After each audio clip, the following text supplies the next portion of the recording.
Hello, everyone. Welcome back to Honest Christian Conversations. I'm your host, Anna Murby, and this is going to be an awesome conversation.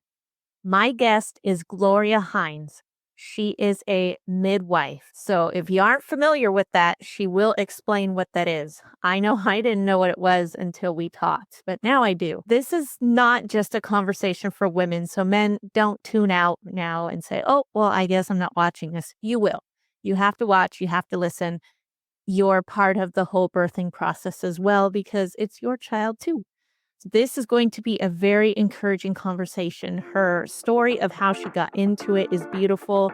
The story of her testimony is amazing and beautiful. Her childhood is very interesting. You're going to love hearing about that. I will say that with the whole talking about birthing, I know that comes with some issues for some women who have had tough births or perhaps miscarriages. So if that is you, and this is a subject you aren't ready to broach, I understand. Maybe come back to it another time. Trust me, you are at some point going to want to hear this because her love for Jesus and for the women she ministers to through her midwifery is very encouraging. And I can't stress enough that even though she shares a couple stories, one of which is a little sad to hear, God gets the glory in the end, and you're going to want to hear what she has to say.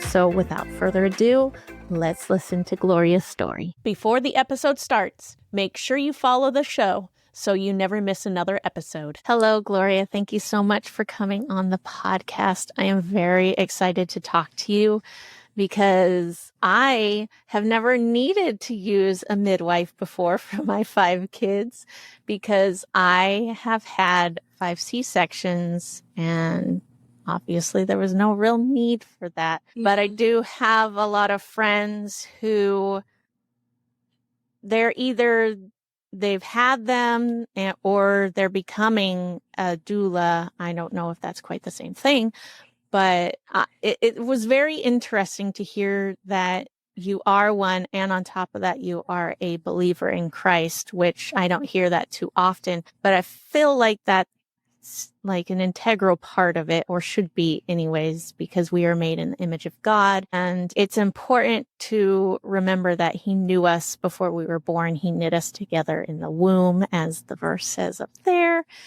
But I was really excited to talk to you from a biblical perspective. I mean, I'm not expecting to go into this topic, but if you do want to jump into this very controversial one about abortion, it's very important to have Christ in the center of pregnancy. And I'm very curious to get into all of that with you. But before we do that, tell us your testimony. How did you become the person you are today? Were you always a Christian? Is this something that happened throughout your life? How did it happen, and how did it bring you into the line of work you have? Hi, Anna. First of all, I'm just so excited to be here. I have just heard so much authenticity and sincerity in your previous podcasts. And even the fact that you prayed with me before the podcast started just shows the reality of your relationship with the Lord. And so I feel very honored to be here. Thank you for having me. Yeah, you'd think that midwifery would be a whole lot more tied into believers. And I kind of live in a bubble here in Kansas City where there's a lot of Christian and believing midwives. But in a lot of other places, it's very new agey. Because I think it's still the way that midwifery is, if you watch it unfold from a physiological perspective without interfering, you see how deeply spiritual it is. And so if someone isn't ready to enter into how the Lord made it and kind of ready to come into surrender and submission to Christ, then they're going to go a different route with it. And they're going to go very new agey with it. But yeah, to answer your question about my testimony, no, I wasn't just born a Christian. But I did grow up in a deeply believing spiritual family. Yeah, I have so much to owe to my parents for leading us to Christ really well from a young age. I was not ashamed of the gospel. We grew up kind of in a bad neighborhood, as some would say, and we were taking in homeless and drug addicts and all of that. Like, a lot of them would live with us, and we would try to help restore them. Yeah, a little bit sketchy since there's 11 girls living in this home. 11 girls. Wow. I did not see that coming. That is crazy. I have 3 daughters, and I'm like, God, what did you do? I wanted 6 boys. What is this? I commend your parents. My hat is off to them. That is awesome. Really spectacular people. I can't imagine. I mean, being around kids now is so funny. Like, I absolutely adore kids, but I'm like, there is a threshold of like how much talking from a kid I can take. I can't imagine 11 girls who are great at communication nonstop to be talking your ear off. Yeah, I cannot imagine. How was that for you living in that kind of environment? Because I kind of get it a little bit. Not that my parents invited people to live with us that way, but I remember a couple times as a mid-teenager, I don't know how old I was, maybe 16, 17, we came across a homeless person, a young guy, and my stepdad let him stay the night in a different part of our house because at that time we were living in a preschool building for my grandpa's church because we were keeping it safe and we were renovating it or something. So that's where we lived. So there was an extra area where someone could stay. And we had him stay the night there. And my stepdad gave him all the blankets that we could. And by morning, the guy had taken off with all of it, including one of my favorite blankets that I had gotten from one of my other grandparents. And I was not the nicest person the next morning. It did not fill me with joy to see that at least he was warm and he had blankets. Yeah. Like, that was my stepdad's point of view. And I was like, no. But, you're a teenager. How did you handle living in that situation? You already had your big family, and on top of that, there's new people coming in and you don't know them. You don't know what's going on. Your parents didn't know what they could be capable of. How did that make you feel at that point? It's so funny because when children's brains are being formed, they can be acclimated to believe that anything is normal.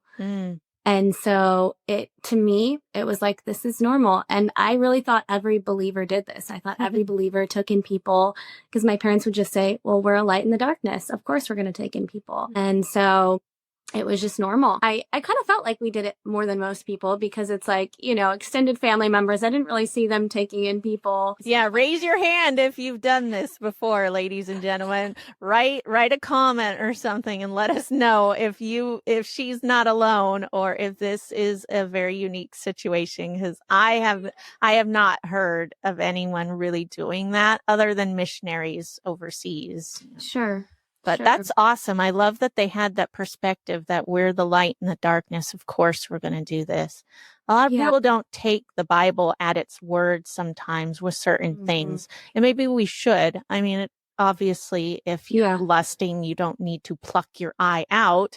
That might be an exception, but it's like there's certain things we're supposed to be there for the needy and to be the hands and feet of Jesus. And ask the Lord what capacity that is. Like, what does that mean for you? What does he want you to do? Because we all have different callings and different facets of the Lord and what that means. And you can easily run yourself into the ground. And so while I admire my parents and everything that they did, I also can look at that and be like, they didn't have boundaries and things weren't always safe for us. And it could have been done differently or better. And there's always kind of that like hand in hand of where does it start? Where does it end? What's the Lord actually calling you to? And are you sacrificing over being obedient, because he wants obedience, not sacrifice. Yeah. So I think a lot of times my parents were acting more as martyrs and doing things for the duty of them and believing that they were supposed to do it versus for the joy set before them or because the Lord actually told them to. Yeah, or having a heart. There's definitely some give and take there. And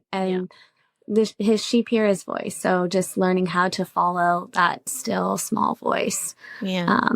Yeah. So that's a huge conversation. So yeah, I prayed when I was 3 or 4. I asked my older sister, she was talking about church and salvation. And so I started asking her about it, and she got really excited. And she's 5 years older than me, so she would have been about 9. And she said, Jesus is so good and he's so nice. And if you invite him in your heart, he'll live inside of you. And then you go get to be in heaven with him when you die. And I was like, that sounds great. And so I remember we sat on some dirty carpet in my living room against the couch, and we prayed together, and I stood up and I was jumping around, and I told my mom because I knew she would be excited.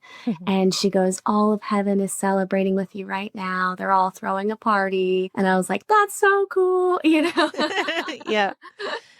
So, yeah, that was my kind of earliest memory of interaction with the Lord. I would say it was a very bumpy road after that, as many Christians can attest. And growing up in such a charismatic household. Oh my gosh, I don't want to cry right now. Oh, it's all right. It's called Honest Christian Conversations. You do what you got to do. Vulnerable Christian conversation. Yes. Yeah, it was a bumpy road of just wondering why the Lord wasn't talking to me like we would read in these stories and testimonies of the great heroes that had gone before us, and reading through the Bible. And no one tells you like, oh yeah, there's 50 years between this time that the Lord spoke to someone and the next time. Yeah. It's like, it feels like it's every day, and it feels like, oh, if God is not speaking to me every day, if I'm not seeing miracles every day, then I'm not his child. Yeah. And so even though I would never say that I didn't believe that he loved me, there was that like inherent, have I been forgotten? Am I unloved? And I think there's some like middle child syndrome to that too, right? Yeah. Where you already sort of feel like you get lost in the mix. And so you kind of layer that onto your relationship with your heavenly Father and go, well, then he must feel the same about me. So there was a lot of that. I never stopped believing in the Lord, although I would say I fell away at different times as far as walking with the Lord. And just, not believing his faithfulness or not trusting him. I got married at 20. That's a whole story in and of itself. He was almost 20 years older than me. He had known my family for quite some time. So I had known him since I was 9 years old. And he wanted to marry me, and I didn't really feel that I had a choice. And so we got married. And I actually tried to break things off with him several times beforehand. And, if someone's 20 years older than you, they can be a later. I get it. I'm on my 3rd marriage, and my first one was very rocky. We went into it the wrong way. Well, I did because I didn't want to. But yeah, so I get it. Yeah. So we were married about 10 years, and I don't regret it, because the way that the Lord showed up for me and telling me that he was my husband.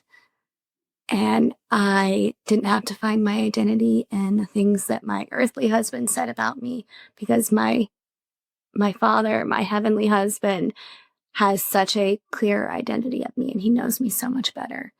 And so the verbal abuse that I went through, it was like, it shaped me in such a way to not receive the words of man, but to then go to my Father and know what he says about me. Yeah, so that was a big learning to surrender and lean into the Lord and go to him for all of my help. And then one day,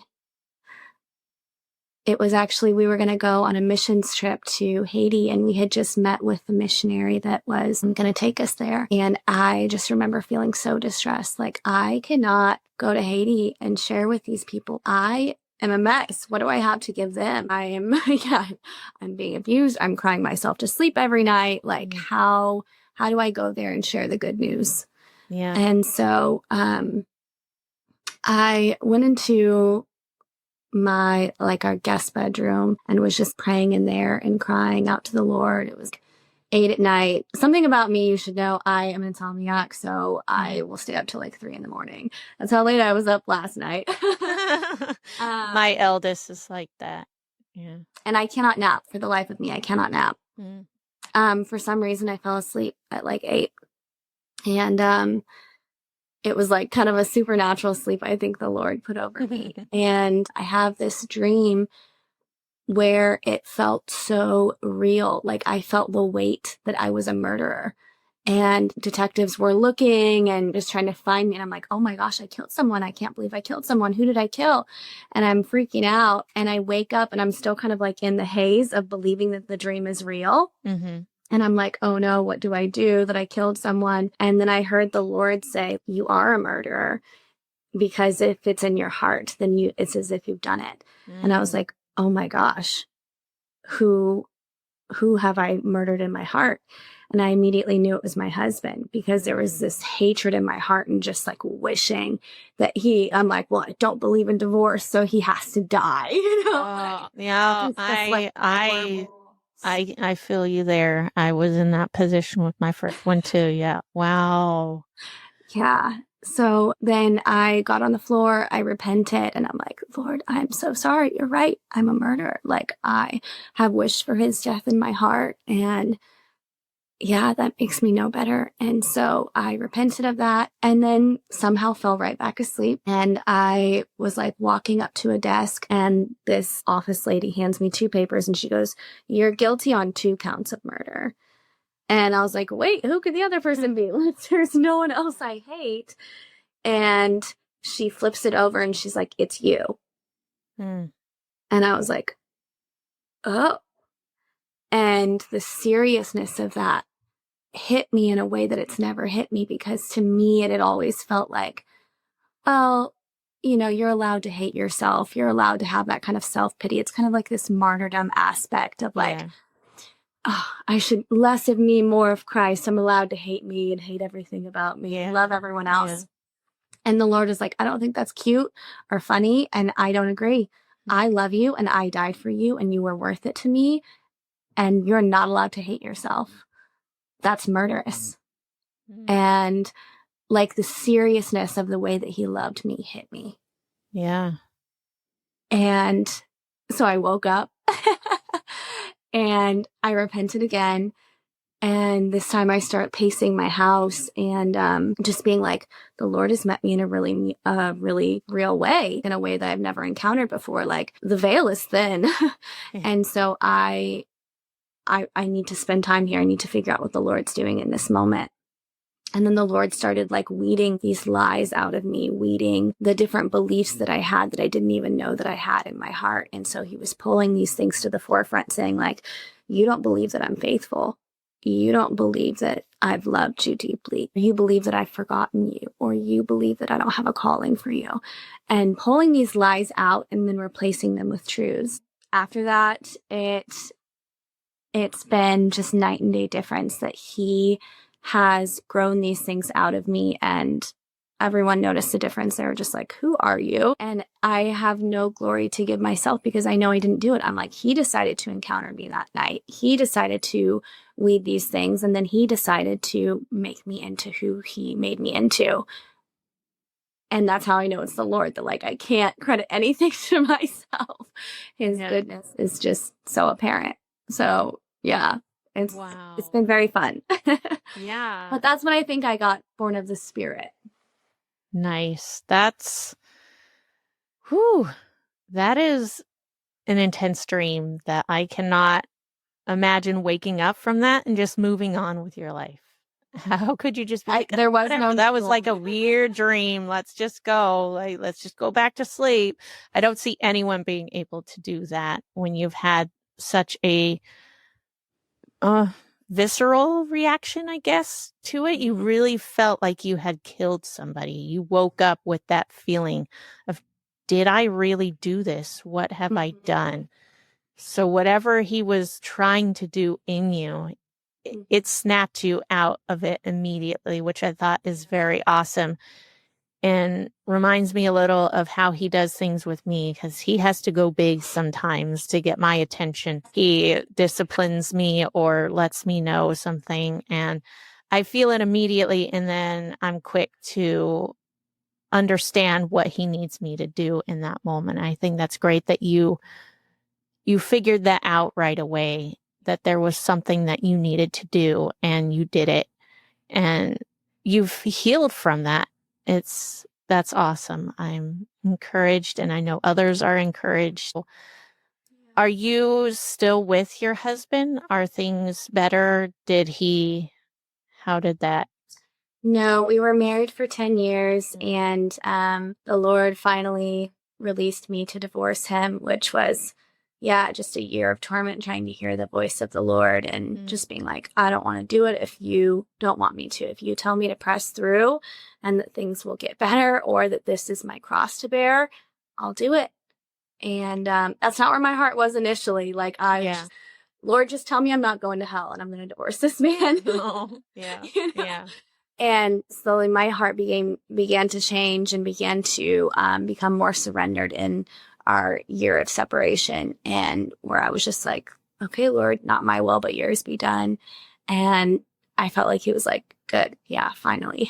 Okay, yes. Now you can leave him. And that's a whole hour-long story. No, you don't have to get into that. You don't have to get into that. The Lord is kind, and it really revealed to me how much of a protector father he is. Because I felt like my own father in my life had not stood up for me to know how to protect me in those moments of, me getting married to this man. He didn't know how to say, hey, no. That was a drug addict and 20 years older than you and blah, blah, blah. Like, no, you don't just get to marry my daughter. So seeing the Lord differently as a protector, it's healed my relationship with him in ways that I didn't know were broken. That's good. Yeah.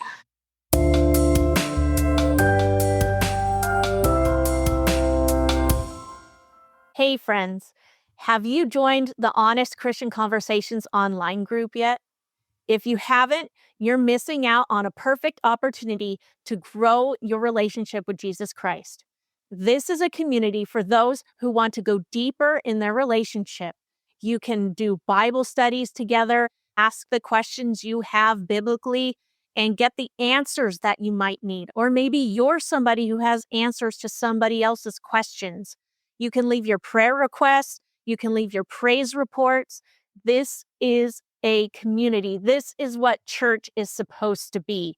And I'm so glad that I finally took that step to make this group so that people's lives can flourish in Jesus' name. Also, if you haven't signed up for the mailing list, you're missing out on an opportunity there as well. I send out a weekly email chocked full of so much awesome content that I don't have time right now to share it all with you. But when you do sign up for that mailing list, you get my 7-day free devotional that I created just for those who sign up for the mailing list.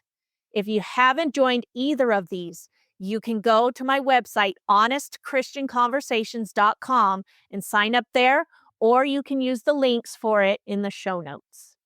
So, how did you become a midwife? Yes. Oh my goodness. So I think it goes back to, my whole life.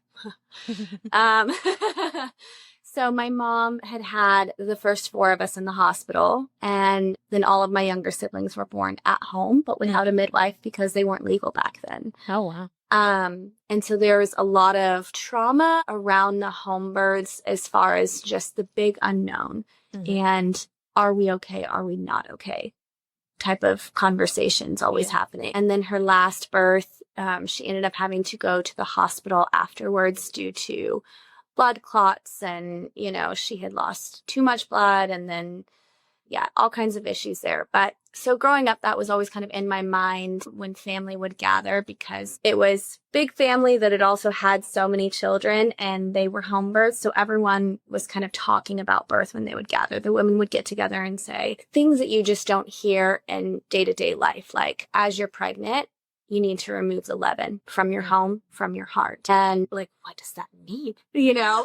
And so it was this like act of purification, sanctification, because the understanding is that birth is so intricately spiritual, and it incorporates so much of your mind, body, and soul into it. There would be this preparatory thing, and knowing that if you and your husband weren't unified by the time of birth, that it could show up in complications with labor or would be more painful. And so none of that really hit me except like the intensity of birth culture and how interesting it was, because no one had ever had a midwife. And so I didn't, think about that being an actual job.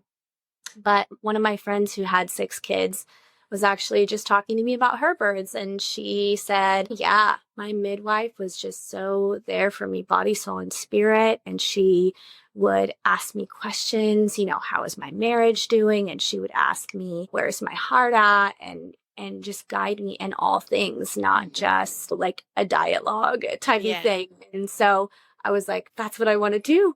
I want to be in that space. I've always been interested in health, but to know that health goes beyond the physical, and there's emotional health, there's mental health, there's spiritual health, and to know how to tie all of those in and help walk someone through the most transformative journey of their life, it just feels very, very sacred, very, very rewarding. And I'm someone who can quite easily get bored with something. I'm like, did that, like, I'm over it, moving on. And this, you just can never get bored of, because there's so much to learn and so many facets of it. I'll never know. Probably a new experience each time too. Yes. Yes, definitely. That's awesome. So in that moment I knew, and I was just like, I'm going to do it. And she was like, okay, maybe you should be a doula first. So you kind of talked earlier about not knowing the difference. A doula is kind of like your educated friend. Like they've maybe done some births, done a 3-day training course. And so they know a little bit about how to support you physically or emotionally. And then a midwife is in place of your OB. So more the medical training and background and years of education. Okay. So, yeah. Now I know. Now I know. That's why you do this, right? Yes, I love to learn new things. Whether I retain 100% of all the knowledge that I learn, that remains to be seen for every time I'm in the middle of a conversation about whatever it is. But I do love soaking in things, and as the opportunity presents itself, I'll be like, oh, I remember I learned about this or whatever. So yes, now I know. So if someone says midwife, I'll know the difference. I get it. You're a doula. I get it. So yeah, because I have some friends who are doulas, and I'm like, I don't know what that means, and I don't want to ask them, but I want to know. They want to be asked. Okay. There's a lot of misunderstanding as far as that goes. So yeah, it's totally fine. So I have a interesting question. Okay. When you started helping women deliver their babies, the first time, was it viscerally hard for you? Because I can pass out easily over certain things. And I have a feeling that if I were to see the business end of all that going on, I probably would pass out. So, and I've never watched any of the videos that my husband has taken of my C-sections. I just can't, like, the whole idea. I'm just like, I don't think so. But did you have an issue the first time that you helped a woman give birth? Did it do anything to make you pass out, nauseous, or anything like that? No, it's so funny because if I watch a C-section video, I would get nauseous too. And that's how I know the Lord did not call me to that. But my sisters all make fun of me because I have the worst gag reflex ever. And like, I would change a diaper growing up and I would puke all over the kid that I was like, change. Oh, wow. I have no tolerance. If someone starts gagging in front of me, I start gagging. Like, I just can't. And yet with birth, it's like supernatural. Someone could just puke all over me. And I'm like, yes, of course. Only God could make that a thing. Yeah, there's like nothing in that realm that gets to me. There's been a few times where it's been like, whew, okay, started to get tunnel vision there, but those were more extraordinary circumstances. One, and it's usually when I have more empathy for the person, actually, like they're a close friend and I know like how sensitive they are. Or there was one woman that she knew from 20 weeks on that her baby was going to be incompatible with life. So the baby had anencephaly, which means no brain. And so just like a tiny little head and skull.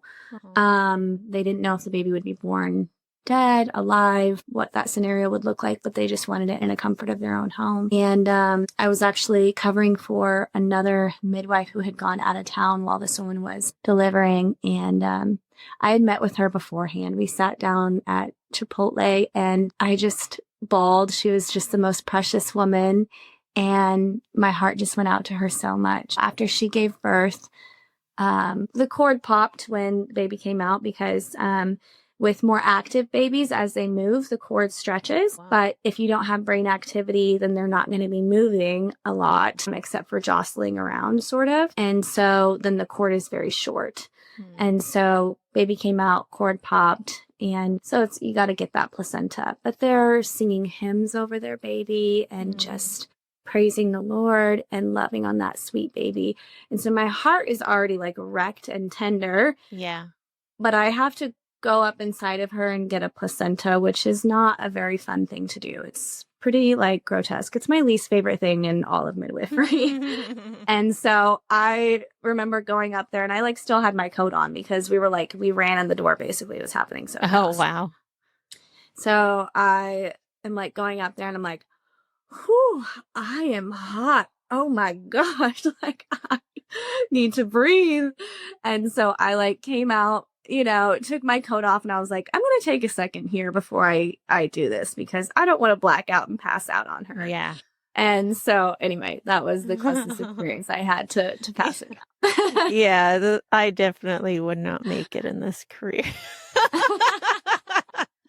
It's so bad. I passed out once in high school watching a video about kidneys. They did not show kidneys. They did not show bloody kidneys. They were just talking about kidneys. I don't know what happened. I don't know what happened. I just passed out. My friend sat next to me. He thought I died. Like I was just like, maybe I was just bored to passing out. I don't know what happened. They had some funny nickname for me at that point. I don't remember what it was, but I laughed, even though I was super embarrassed. I laughed, but yeah, I would not make it in this line of business. That's for sure. Not everyone's called to it. Yeah. And the fact inspiring people. Yeah. The fact that you can do it and you don't have any instances of that shows me, and the fact that you have that visceral of reaction to just gagging shows me that God is doing something supernatural with this, that it's where your heart is. And yeah, that's an awesome testimony to when you're called, God equips you to do what you're called to do. And that's awesome. Yeah. I tell people all the time, I am not naturally talented or good at anything. I've never been my entire life.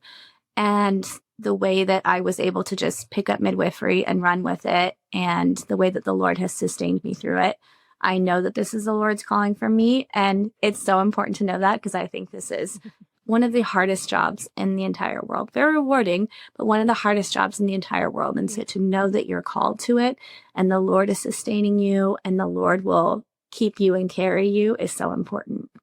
Yeah. I can imagine it's hard in many different ways. Like you were just saying, you had to deliver a baby you weren't sure was going to be alive or dead. And I can't imagine having to deal with that. And it's not like you get to just walk out of the room afterwards. You're there for them the whole process, which means you're grieving with them as well, which I can imagine is extremely hard to do. But I'm sure you've also had some super wonderful joys as well. Is there one you'd like to share with us that was an awesome experience where you just really felt God's presence in the whole thing? Oh gosh, actually, yeah, probably so many of them. And I think often the harder the birth, the more intense the presence of the Lord. I mean, even just going back to that anencephaly one, that was probably one of the most beautiful births I've ever done. Well, the family just, and rightly so, they could have been like, why, God, why would you do this? You know, and just mourning, they were just praising the Lord. And everyone's just singing and praying and thanking the Lord for every moment they got with their baby. And, you know, we're listening to that heartbeat. We're listening to that heartbeat, and that baby is still alive. And her heart would beat faster when she's skin to skin with the mom. And then it would start slowing down when she was moved away from the mom. And so you're seeing this like syncing up of their bodies. And even that is just like the design of the Lord, you know, that symbiotic relationship of being skin to skin and how intensely spiritual that is, you know. Yeah. Out of 500 births, I can't say that there's one that was like not sacred or not beautiful. I'm kind of the dumb midwife that cries at every other birth, you know? No, I don't think that's dumb. I think they appreciate and want somebody who really cares. Because you can tell when someone really cares and when someone just is there because it's their job. And I think that's one area of life where you just really want someone who cares because they're walking with you through the whole thing. They have questions. Yes, maybe it's their 5th child and they're, you know, asking questions, and they should know this. They've had 4 other children, but they're still asking because each one is different. I know with my children, I had so many different questions that if I would beat myself up and be like, you should know this already. This is number 3. How do you not know this? But I mentally was not present for my first child because there was a lot of trauma going on with that situation.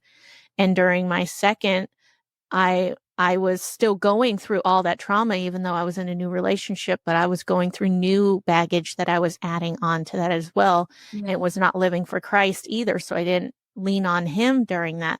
So I had a lot of blockages, I guess, during my first 2 births. So when I had my other 3 children with my husband, who I'm with now, who is a good Christian man, it was all new to me. I don't remember doing this with my other 2 children, or I don't know. Was this how it went with the others? I don't remember. And they need somebody to care. You can call your doctor and they're just going to give you an answer. And sometimes you can tell when they really don't care. So for you to be that empathetic and to be very involved in every aspect of who you are, I think gives them that assurance that they need so that they can relax. Because it's probably a very scary thing to give birth at home, because we've been programmed to believe that you can only do it at a hospital with a doctor who knows what they're doing, because what if something happens and you need this? But if we just allow people to have that, okay, let's relax, we can make this experience relaxed, we can make the whole pregnancy relaxed, then maybe an emergency, anything going to the hospital would not be a situation for you, because you've been at peace. You've been at peace with God. You've been at peace with things or people in your life that maybe you have troubles with. Like, you do it all. You're putting them at a peace in a supernatural way that you're not going to get from somebody who doesn't care. So I think it's very important that you have that strong tie to who you're involved with at that time, because they need it. And especially as women. And some people want it and some people don't, you know. Yeah. And I just had this talk with the team last week where we were like, yeah, let's really engage with that individualized care aspect and figuring out what people want, you know. I think sometimes we just assume, like, we have this mom that came in that she's had all home births. This is her 8th baby. And so we can kind of just be like, yeah, you know the deal, and just kind of run into everything. And she told us this last week. She goes, you know, this is probably my last baby. And I'm just so excited to fully engage with every aspect of this process. And I'm just receiving this with so much joy. And we were like, oh, yeah, this is special for you. Even though, you know, it can kind of feel like run of the mill and you can get into this groove of like, this is just every day for us.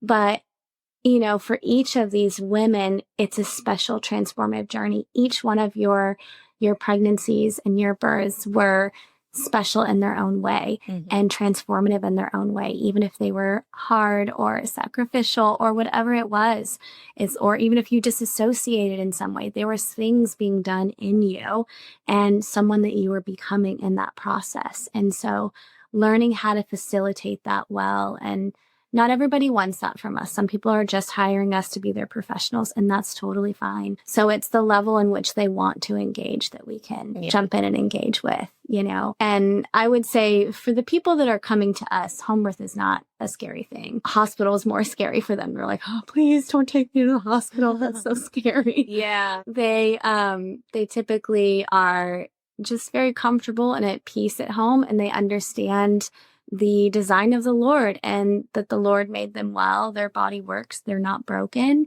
And so they fully believe in the ability to give birth peacefully at home. And the Lord designed that. He made us with beautiful, incredible, intricate bodies that work very well, but we live in a fallen world. And so there are things that happen. There are exceptions to the rule, but largely we don't want to treat everyone like the exception to the rule. We want to come in with the understanding that if we support the body well and we support the mind and the spirit well also, that your body then will take care of you if we can take care of it. So we try to come with that approach and bringing things as closely back to design as possible. For you created me in my inmost being, you knit me together in my mother's womb. He did a good job. And so trying to bring things back as closely as possible to what he did so that things go as normally as possible. And then if things don't go normally, then we go into the hospital where we're thankful that they are there for the abnormal births, for sure. Yeah, exactly. So this might be kind of like a duh question, but do you work with only believers, or have you had people come to you who are open to you doing it from a biblical perspective? And have they had a transforming moment where maybe they came to Christ during that time, or just you can tell that there was a difference even if they didn't? I don't know. I would say that most of our clients are believers. We're pretty open about it. So it's on the website, it's on our bio. I feel like birth is such an intimate experience. You should know where your team stands. I would want to know who my midwife is praying to if something happened. Yeah. I would want to know what spiritual stuff is in the air. We're very open about that. We've had lots of people that are not believers, but they'll even come to us and they'll say, I actually really like that you guys are believers, because that means you're going to treat me like my body isn't broken. You're not going to come from this from a perspective of fear. And that's how I want my midwives to act, from a place of faith. And so we're like, great. And, some people will still ask, like, can we pray over you after birth? And sometimes they say yes. And sometimes they're like, no, thanks. We're like, okay, fine. Great. Well, love you. See you in 24 hours, you know? And that's okay. We've not had any moments of like someone getting saved in their prenatal appointment or something like that. But I know that there are seeds being planted. We speak to people from a perspective that the Lord is chasing after them and that one day they're going to be saved. And so they're just a pre-Christian, in my opinion. I'm like, oh, you will be. The Lord will find you. He's not. All right. So anyways. Nice. Yeah. That's awesome. It's very fun. Well, Gloria, this has been a super awesome conversation. You're such a fun and sweet person to talk to. I can see how much you care, and that is definitely critical in the type of work that you do. Before we go, how can people get in touch with you if they know somebody in the area who needs a wonderful midwife, or they themselves maybe need a midwife? My website is glorybirth.com. Yes, named after me. How annoying. But no, it really came from the heart of being like, the Lord wants to make this experience truly glorious. And so no matter how it turns out, the glory of the Lord can be found in it, and he will be made glorified. So, glorybirth.com. There's also just more information, helpful blogs on there, and different educational material to look into. So lots of fun stuff there. Well, thank you again. So much for having me. Yeah, it's been delight. Thanks for listening. If you enjoyed the episode, leave a review for the podcast wherever you are listening, or click the link in the show notes. If you have feedback for me, Use the leave a message or voicemail links also in the show notes. You can check out my website, honestchristianconversations.com, to leave a review or feedback as well. Join the community and become part of something bigger than yourself. Lastly, sign up for the mailing list and get the free 7-day devotional as a thank you gift. Once again, thanks for listening. I look forward to our next conversation.